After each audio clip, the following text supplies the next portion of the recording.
ومن يقنت منكن لله ورسوله وتعمل صالحا نؤتها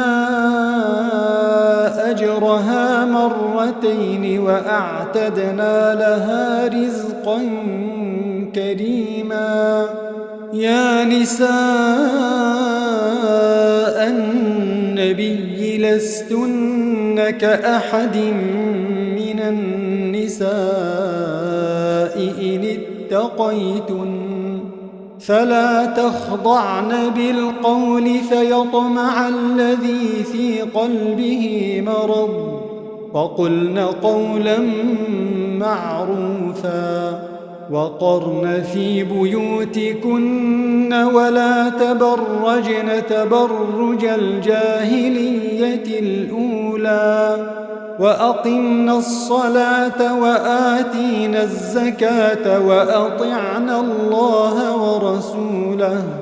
إنما يريد الله ليذهب عنكم الرجس أهل البيت ويطهركم تطهيرا. واذكرن ما يتلى في بيوتكن من آيات الله والحكمة إن الله كان لطيفا خبيرا. إن المسلمين والمسلمات والمؤمنين والمؤمنات والقانتين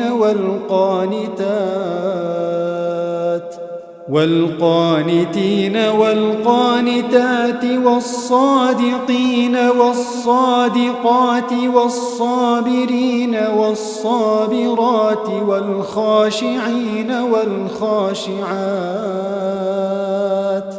والخاشعين والخاشعات والمتصدقين والمتصدقات والصائمين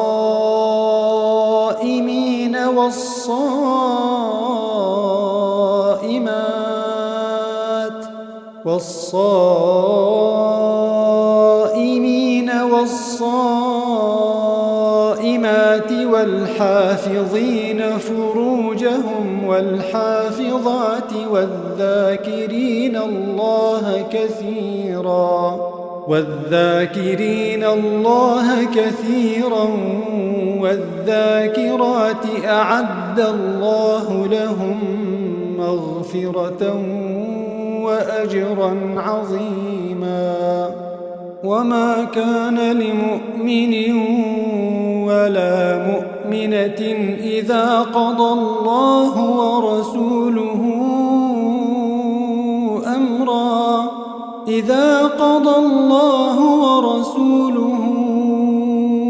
أمرا أن يكون لهم الخيرة من أمرهم ومن يعص الله ورسوله فقد ضل ضلالا مبينا. وإذ تقول للذي أنعم الله عليه وأنعمت عليه أمسك عليك زوجك واتق الله وتخفي في نفسك ما الله مبديه وتخشى الناس والله أحق أن تخشاه. فلما قضى زيد منها وطرا زوجناكها لكي لا يكون على المؤمنين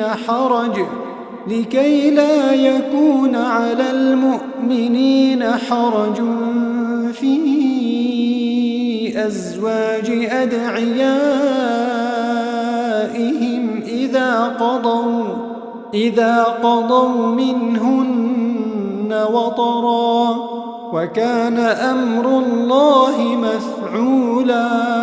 ما كان على النبي من حرج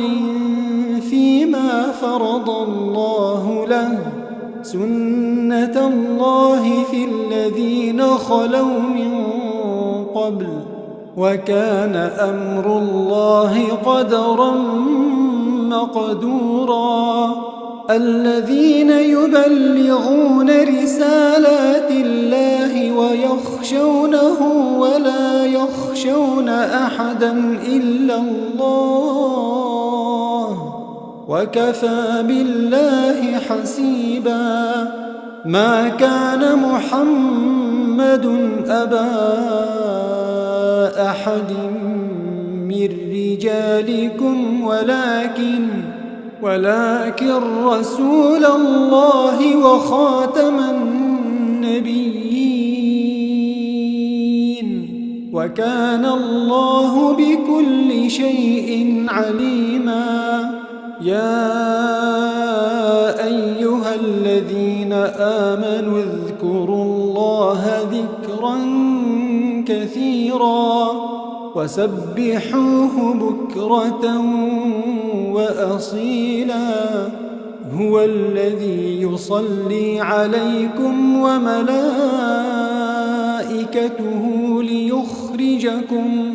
ليخرجكم من الظلمات إلى النور،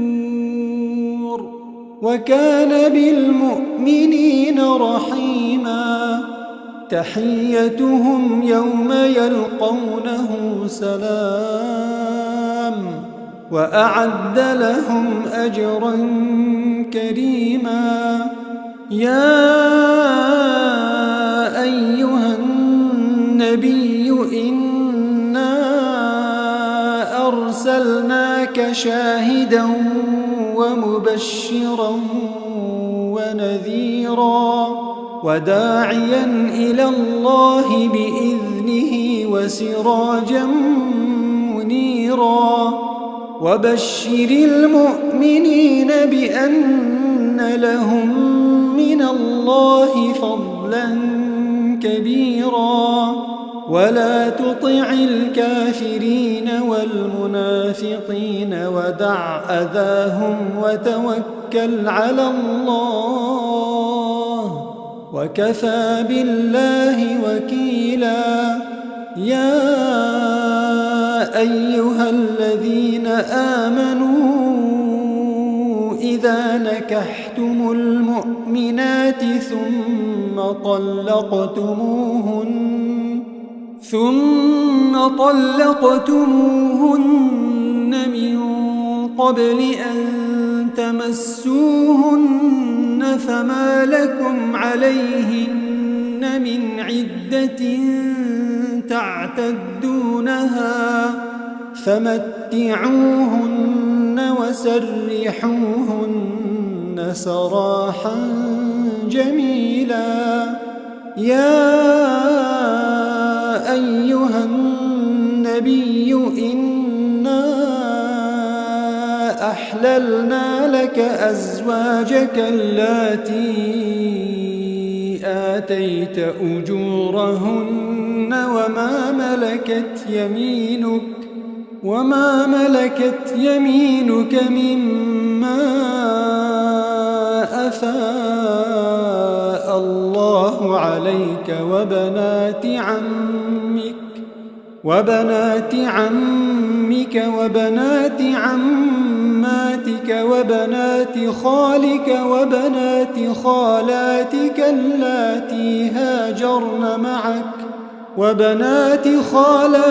اللاتي هاجرن معك وامرأة مؤمنة إن وهبت نفسها للنبي إن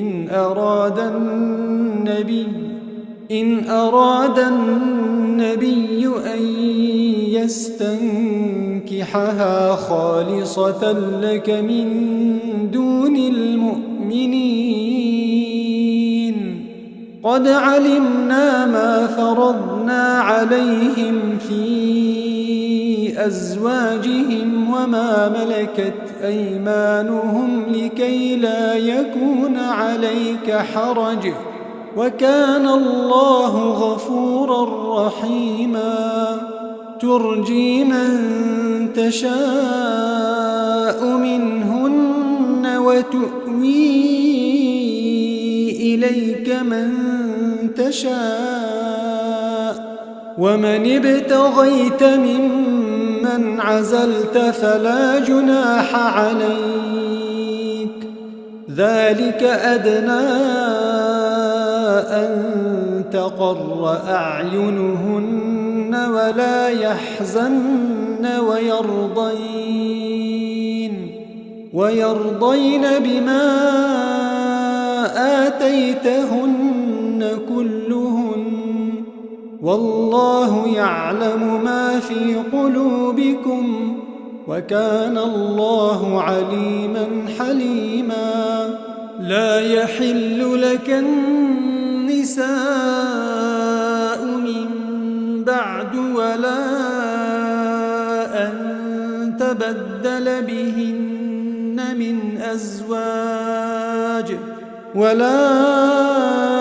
أن تبدل بهن من أزواج ولو أعجبك حسنهن إلا ما ملكت يمينك وكان الله على كل شيء رقيبا يا أيها الذين آمنوا لا تدخلوا بيوت النبي إلا أن يؤذن لكم إلى طعام غير ناظرين إناه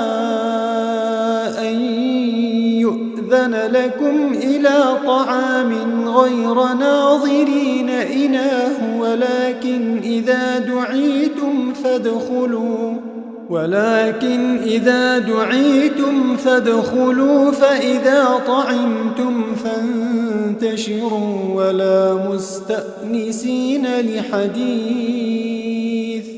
إن ذلكم كان يؤذي النبي فيستحيي منكم والله لا يستحيي من الحق وإذا سألتموهن متاعا فاسألوهن من وراء حجاب ذلكم أطهر لقلوبكم وقلوبهن وما كان لكم أن تؤذوا رسول الله ولا أن تنكحوا أزواجه من بعده أبدا إن ذلكم كان عند الله عظيما إن تبدوا شيئا أو تخفوه فإن الله كان بكل شيء عليما لا جناح عليهن في آبائهن ولا أبنائهن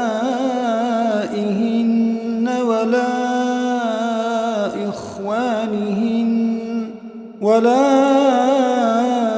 إخوانهن ولا أبناء إخوانهن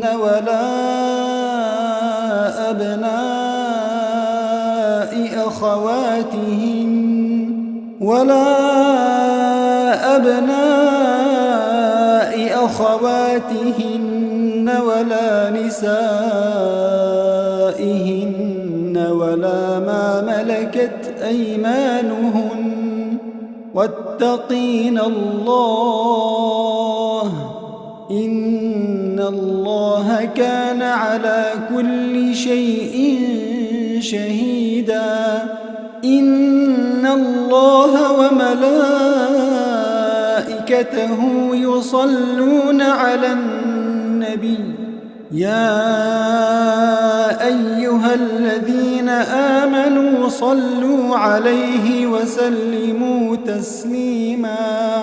إن الذين يؤذون يؤذون الله ورسوله لعنهم الله في الدنيا والآخرة وأعد لهم عذابا مهينا. والذين يؤذون المؤمنين والمؤمنات بغير ما اكتسبوا فقد احتملوا بهتانا وإثما مبينا. يا أيها النبي قل لأزواجك وبناتك ونساء المؤمنين يدنين عليهن من جلابيبهن ذلك أدنى أن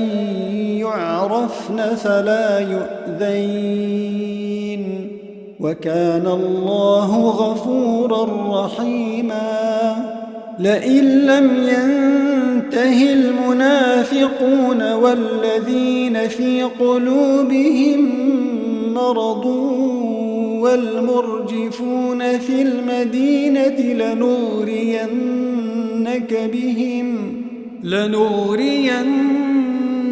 بهم ثم لا يجاورونك فيها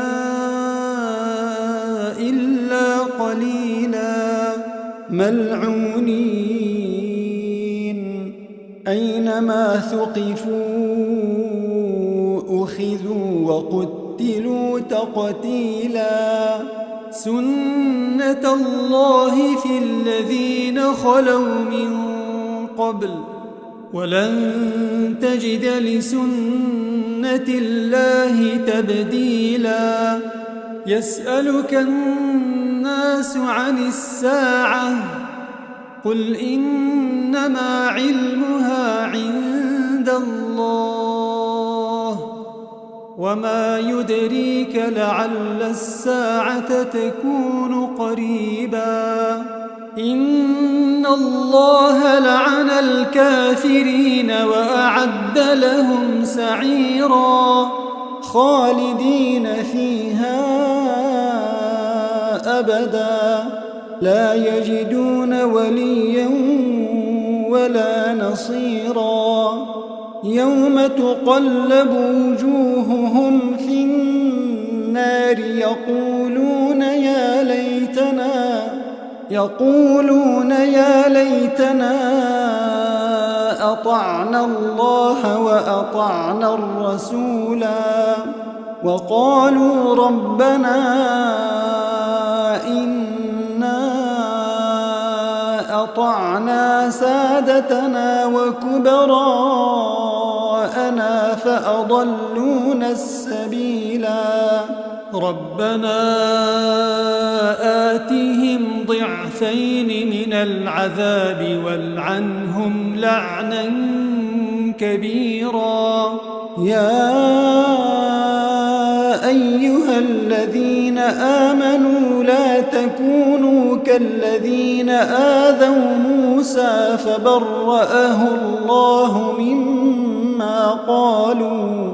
وكان عند الله وجيها. يا أيها الذين آمنوا اتقوا الله وقولوا قولا سديدا يصلح لكم أعمالكم ويغفر لكم ذنوبكم ومن يطع الله ورسوله فقد فاز فوزا عظيما. إنا عرضنا الأمانة على السماوات والأرض والجبال فأبين أن يحملنها وأشفقن منها وحملها الإنسان إنه كان ظلوما جهولا. ليعذب الله المنافقين والمنافقات والمشركين والمشركات ويتوب الله على المؤمنين والمؤمنات وكان الله غفورا رحيما.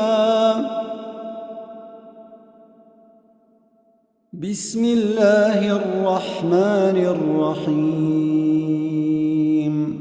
الحمد لله الذي له ما في السماوات وما في الأرض وله الحمد في الآخرة وهو الحكيم الخبير. يعلم ما يلج في الأرض وما يخرج منها وما ينزل من السماء وما يعرج فيها وهو الرحيم الغفور. وقال الذين كفروا لا تأتينا الساعة قل بلى وربي لتأتينكم عالم الغيب لا يعزب عنه مثقال ذرة في السماوات ولا في الأرض ولا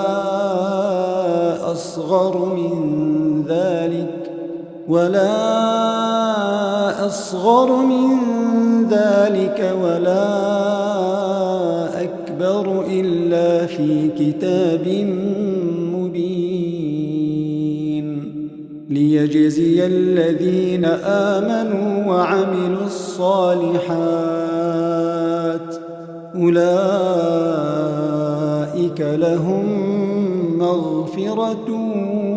ورزق كريم. والذين سعوا في آياتنا معاجزين أولئك لهم عذاب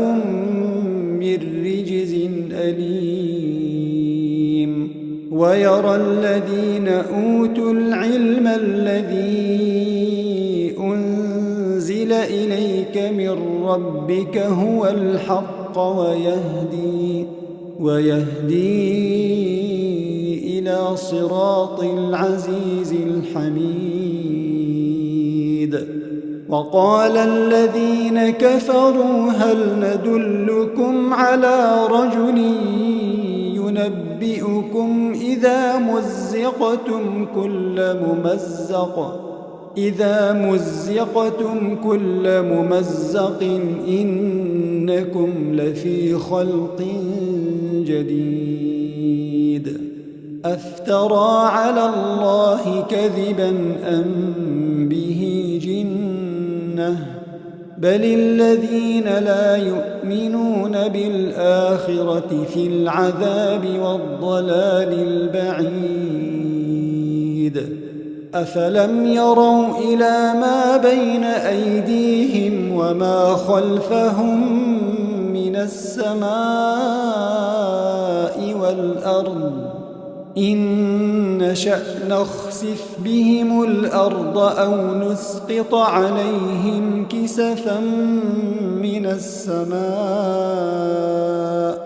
إن في ذلك لآية لكل عبد منيب. ولقد آتينا داود منا فضلا يا جبال أوبي معه والطير وألنا له الحديد أن اعمل سابغات وقدر في السرد واعملوا صالحا إني بما تعملون بصير. ولسليمان الريح غدوها شهر ورواحها شهر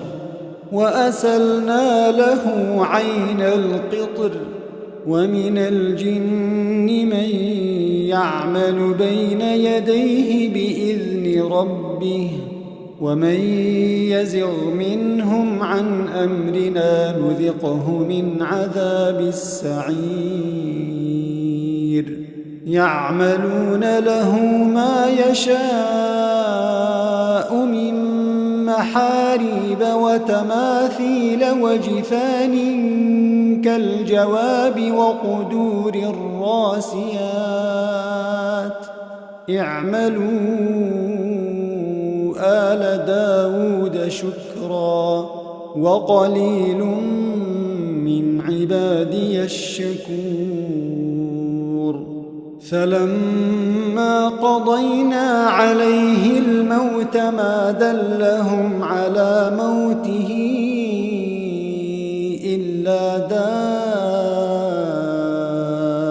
دابة الأرض تأكل من سأته فلما خر تبينت الجن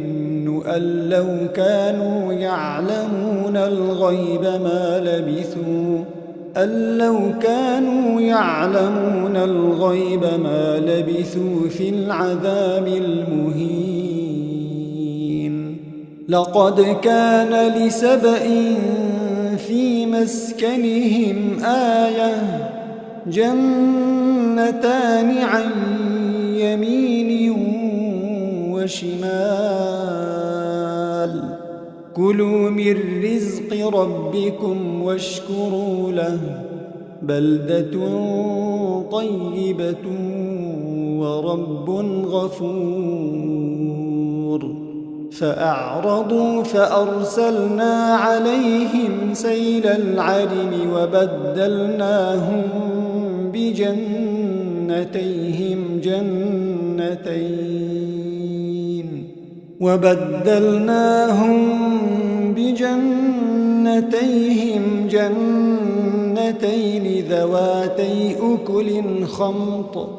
ذواتي أكل خمط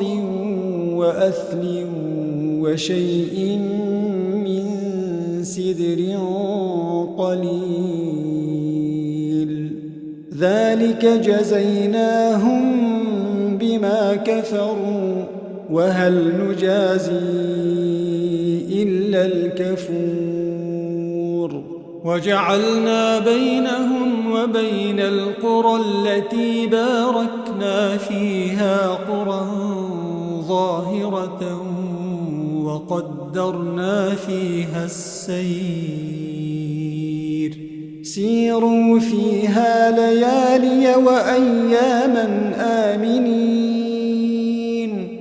فقالوا ربنا باعد بين أسفارنا وظلموا أنفسهم فجعلناهم أحاديث ومزقناهم كل ممزق إن في ذلك لآيات لكل صبار شكور ولقد صدق عليهم إبليس ظنه فاتبعوه إلا فريقا من المؤمنين وما كان له عليهم من سلطان إلا لنعلم من يؤمن بالآخرة ممن هو منها في شك وربك على كل شيء حفيظ قل ادعوا الذين زعمتم من دون الله لا يملكون مثقال ذرة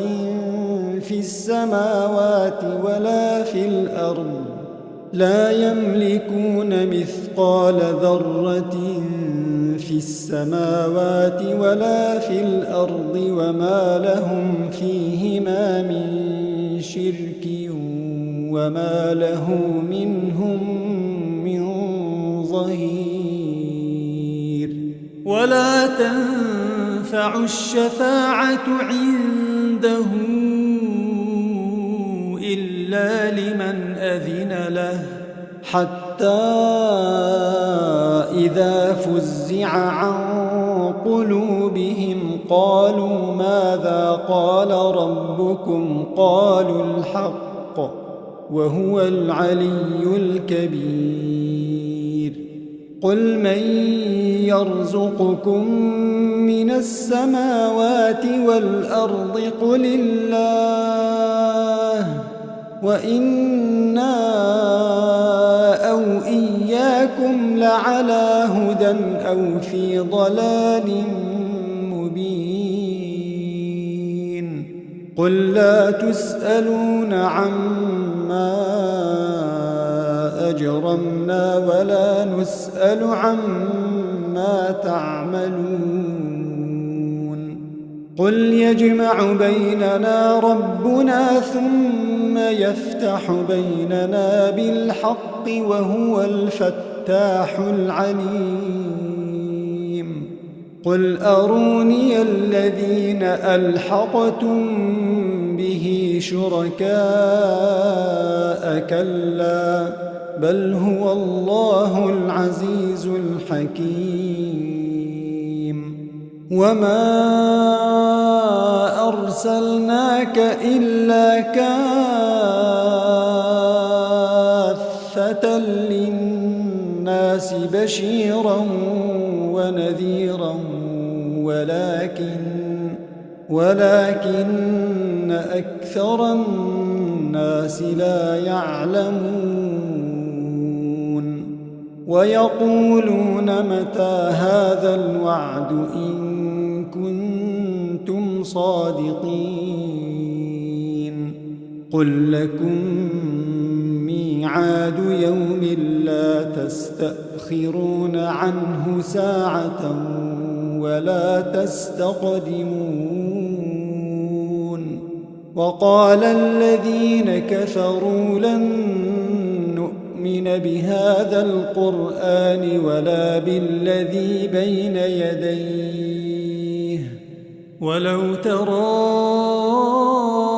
إذ الظالمون موقوفون عند ربهم يرجع بعضهم إلى بعض القول يقول الذين استضعفوا للذين استكبروا لولا أنتم لكنا مؤمنين قال الذين استكبروا للذين استضعفوا أنحن صددناكم عن الهدى بعد إذ جاءكم بل كنتم مجرمين وقال الذين استضعفوا للذين استكبروا بل مكر الليل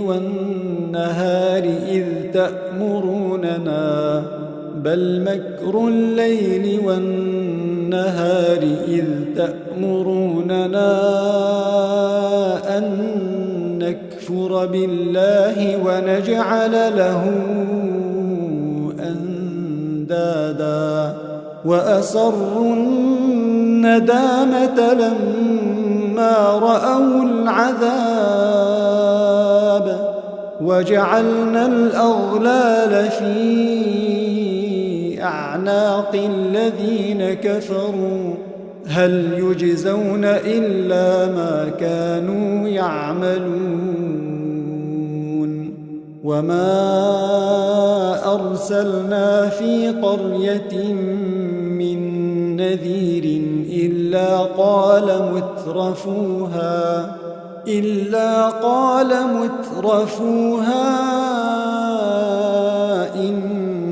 بما أرسلتم به كافرون وقالوا نحن أكثر أموالا وأولادا وما نحن بمعذبين قل إن ربي يبسط الرزق لمن يشاء ويقدر ولكن أكثر الناس لا يعلمون وما أموالكم ولا أولادكم بالتي تقربكم عندنا زلفى إلا من آمن وعمل صالحا فأولئك لهم جزاء الضعف بما عملوا وهم في الغرفات آمنون والذين يسعون في آياتنا معاجزين أولئك في العذاب محضرون قل إن ربي يبسط الرزق لمن يشاء من عباده ويقدر له وما أنفقتم من شيء فهو يخلفه وهو خير الرازقين ويوم يحشرهم جميعا ثم يقول للملائكة أهؤلاء إياكم كانوا يعبدون قالوا سبحانك أنت ولينا من دونهم بل كانوا يعبدون الجن أكثرهم بهم مؤمنون فاليوم لا يملك بعضكم لبعض نفعا ولا ضرا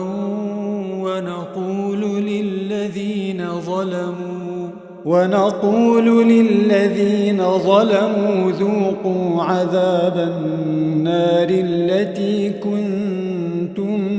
بها تكذبون وإذا تتلى عليهم آياتنا بينات قالوا ما هذا إلا رجل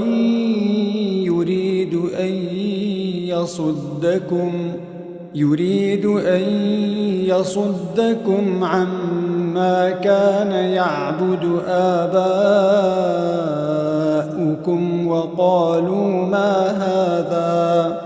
وقالوا ما هذا إلا إفك مفترى وقال الذين كفروا للحق لما جاءهم إن هذا إلا سحر مبين وما آتيناهم من كتب يدرسونها وما أرسلنا إليهم قبلك من نذير وكذب الذين من قبلهم وما بلغوا معشار ما آتيناهم فكذبوا رسلي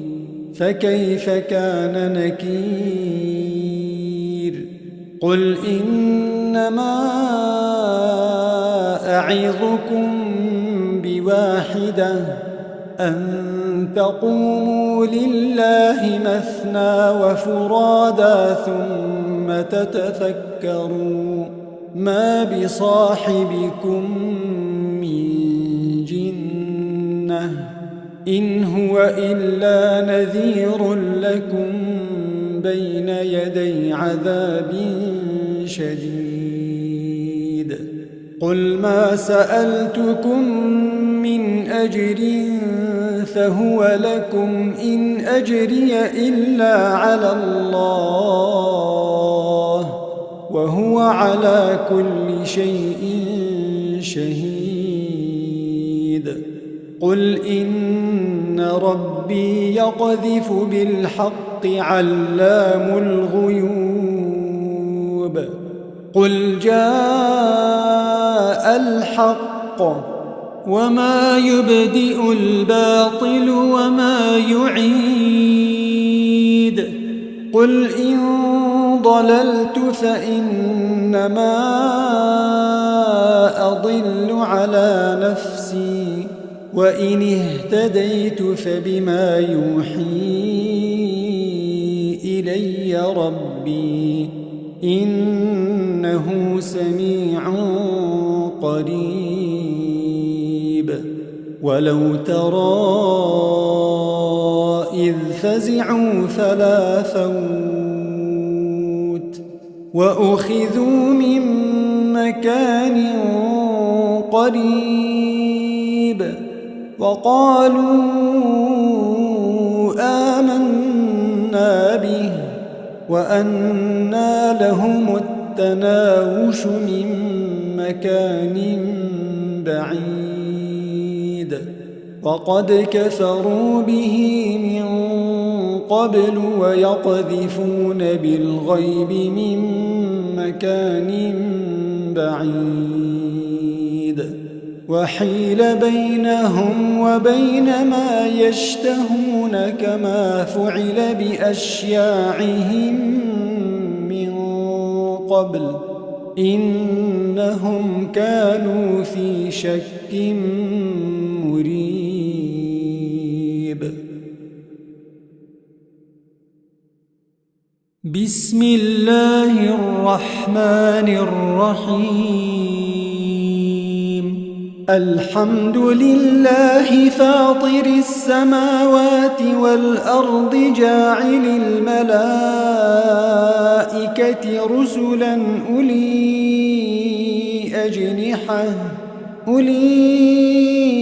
أجنحة مثنى وثلاث ورباع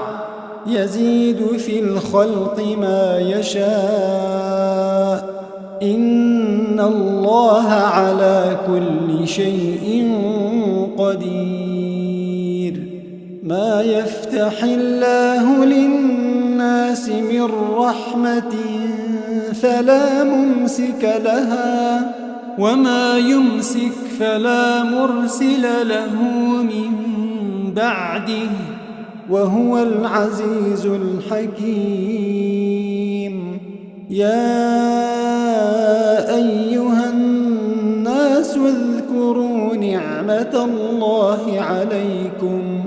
هل من خالق غير الله يرزقكم من السماء والأرض لا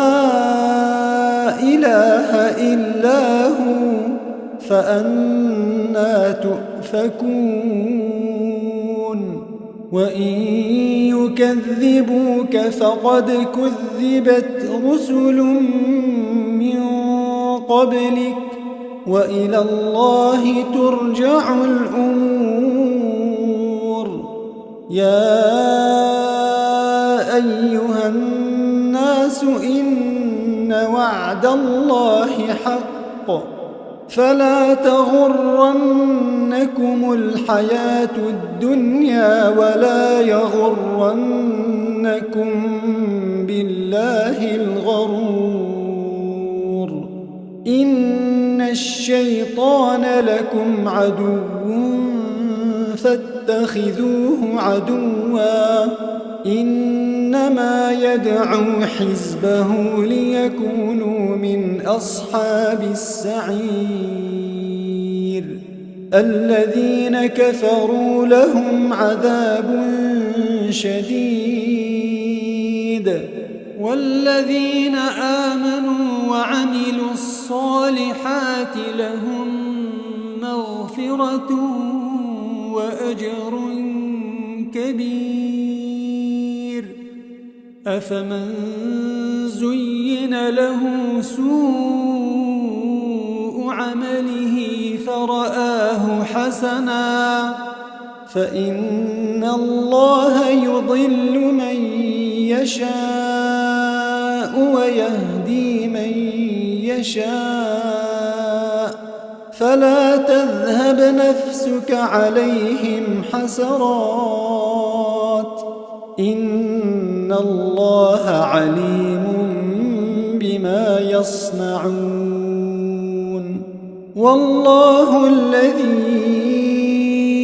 أرسل الرياح فتثير سحابا فسقناه إلى بلد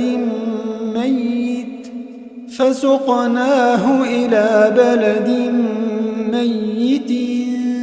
فأحيينا به الأرض بعد موتها كذلك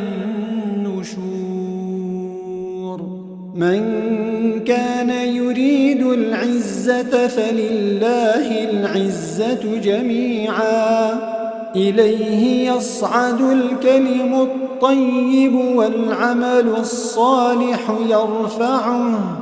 والذين يمكرون السيئات لهم عذاب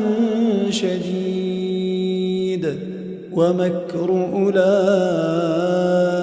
هو يبور والله خلقكم من تراب ثم من نطفة ثم جعلكم أزواجا وما تحمل من أنثى ولا تضع إلا بعلمه وما يعمر من معمر ولا ينقص من عمره إلا في كتاب إن ذلك على الله يسير وما يستوي البحران هذا عذب فرات سائغ شرابه وهذا ملح أجاج ومن كل تأكلون لحما طريا وتستخرجون حلية تلبسونها وترى الفلك فيه مواخر لتبتغوا من فضله ولعلكم تشكرون يولج الليل في النهار ويولج النهار في الليل وسخر الشمس والقمر كل يجري لأجل مسمى ذلكم الله ربكم له الملك والذين تدعون من دونه ما يملكون من قطمير إن تدعوهم لا يسمعوا دعاءكم ولو سمعوا ما استجابوا لكم ويوم القيامة يكفرون بشرككم ولا ينبئك مثل خبير يا أيها الناس أنتم الفقراء إلى الله والله هو الغني الحميد إن يشأ يذهبكم ويأتي بخلق جديد وما ذلك على الله بعزيز ولا تزر وازرة وزر أخرى وإن تدع مثقلة إلى حملها لا يحمل منه شيء ولو كان ذا قربى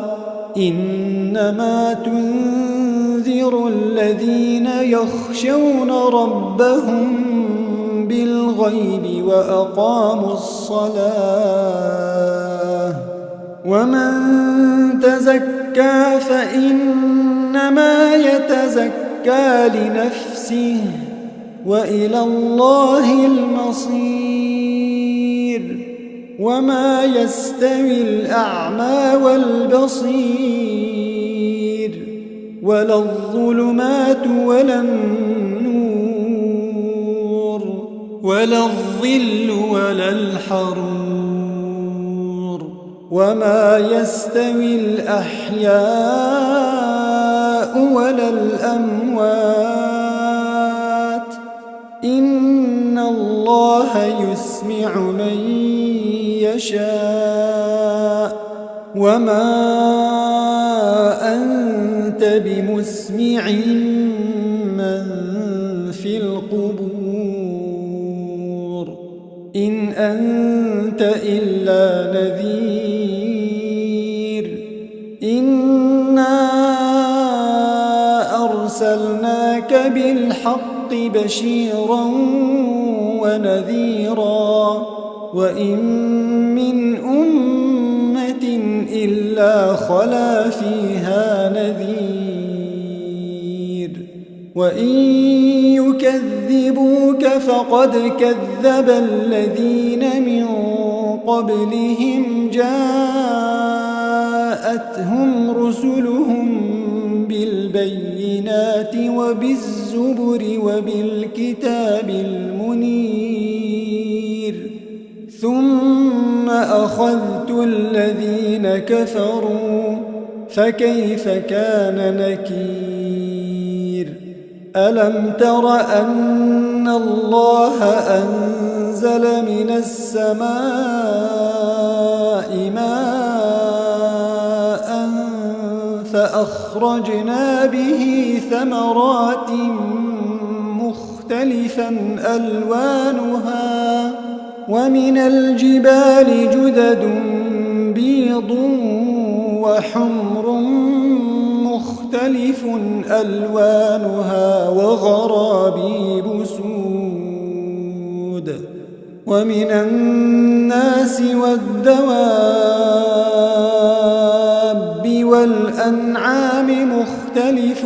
ألوانه كذلك إنما يخشى الله من عباده العلماء. إن الله عزيز غفور.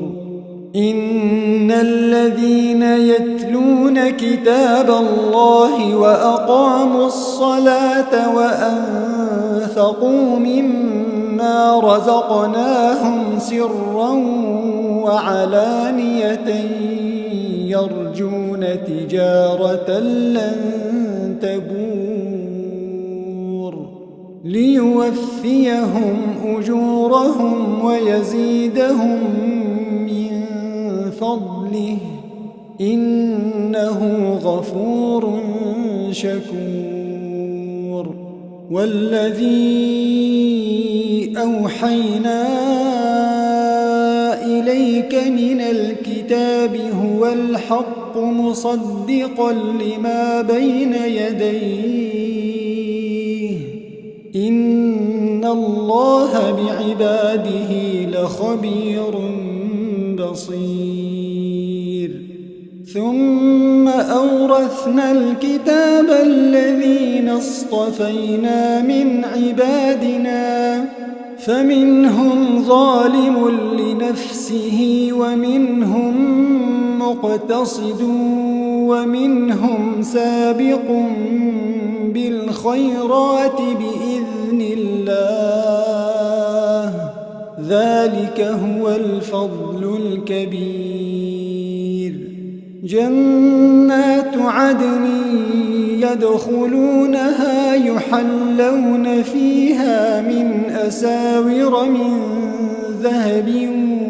ولؤلؤا ولباسهم فيها حرير. وقالوا الحمد لله الذي أذهب عنا الحزن إن ربنا لغفور شكور. الذي أحلنا دار المقامة من فضله لا يمسنا فيها نصب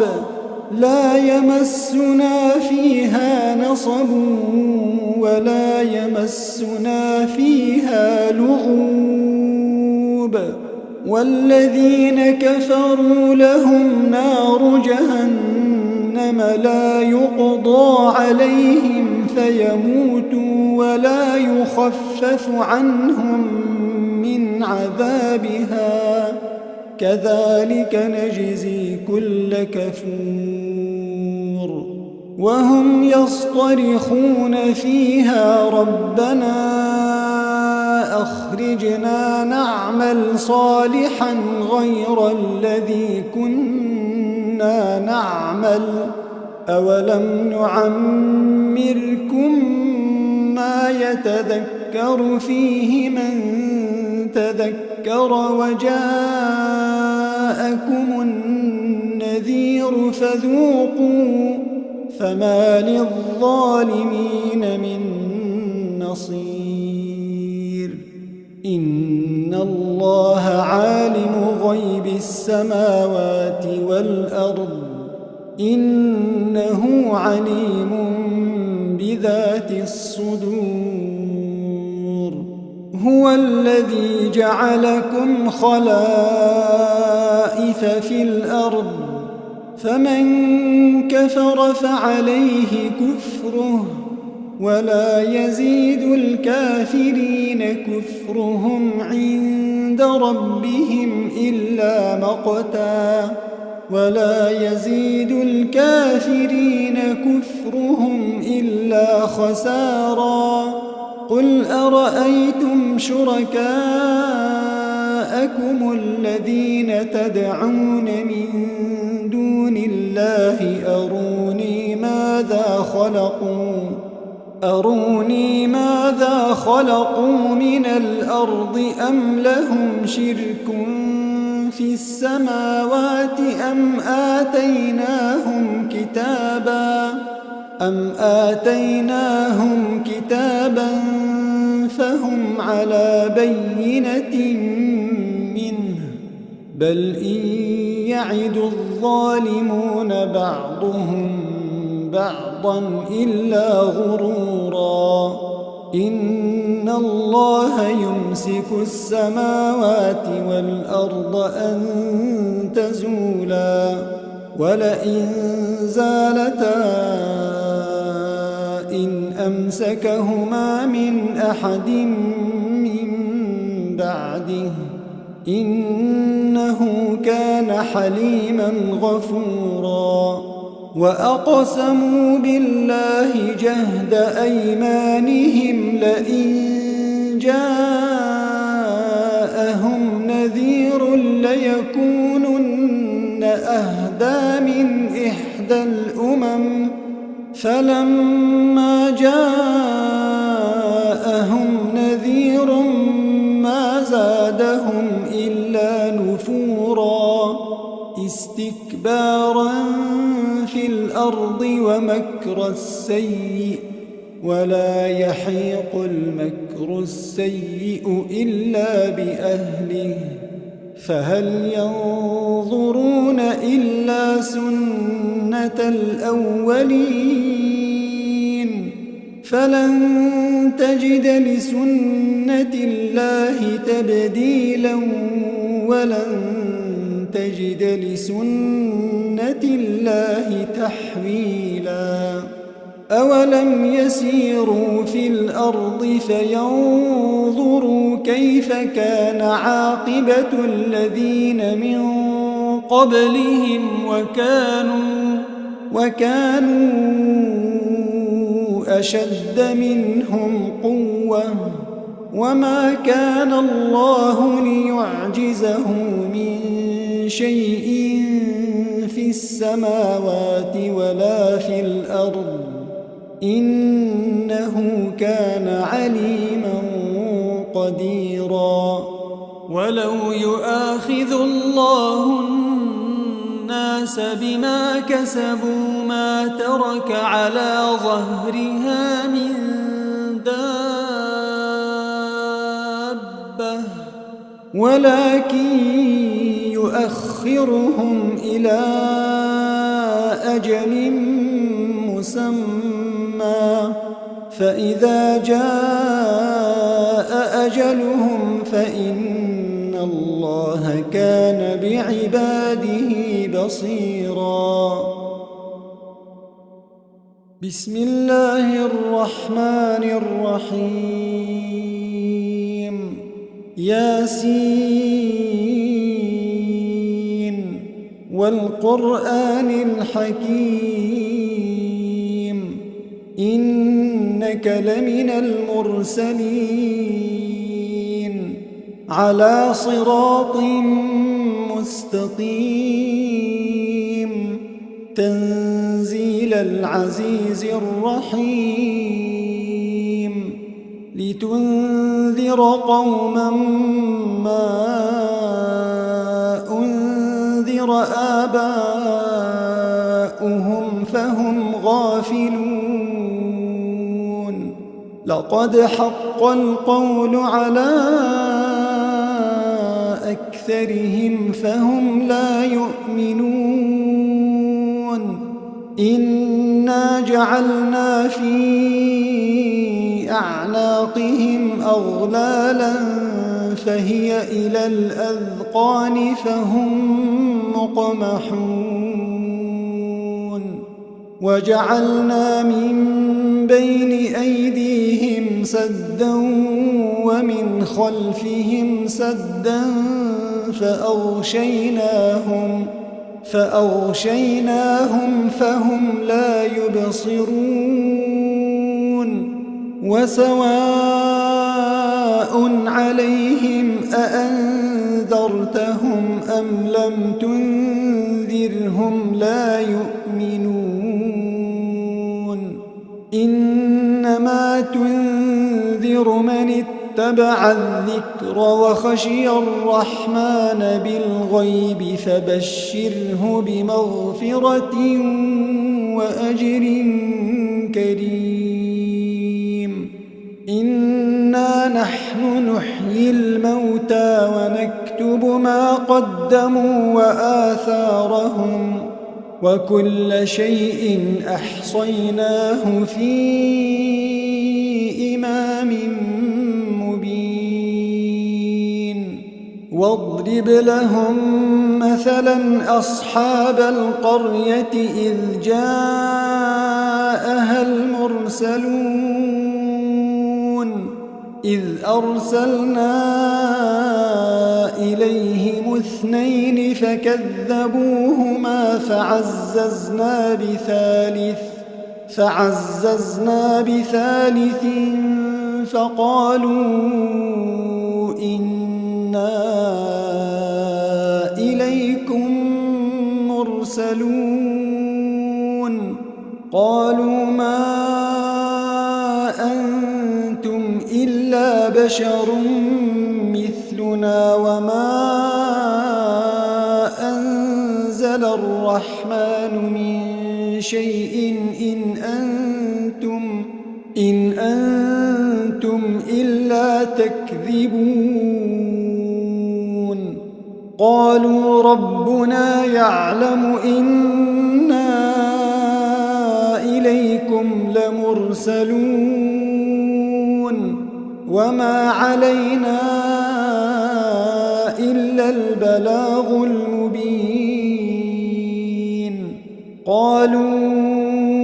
إنا تطيرنا بكم لئن لم تنتهوا لنرجمنكم وليمسنكم منا عذاب أليم. قالوا طائركم معكم أئن ذكرتم بل أنتم قوم مسرفون. وجاء من أقصى المدينة رجل يسعى قال يا قوم اتبعوا المرسلين اتبعوا من لا يسألكم أجرا وهم مهتدون وما لي لا أعبد الذي فطرني وإليه ترجعون أأتخذ من دونه آلهة إن يردني الرحمن بضر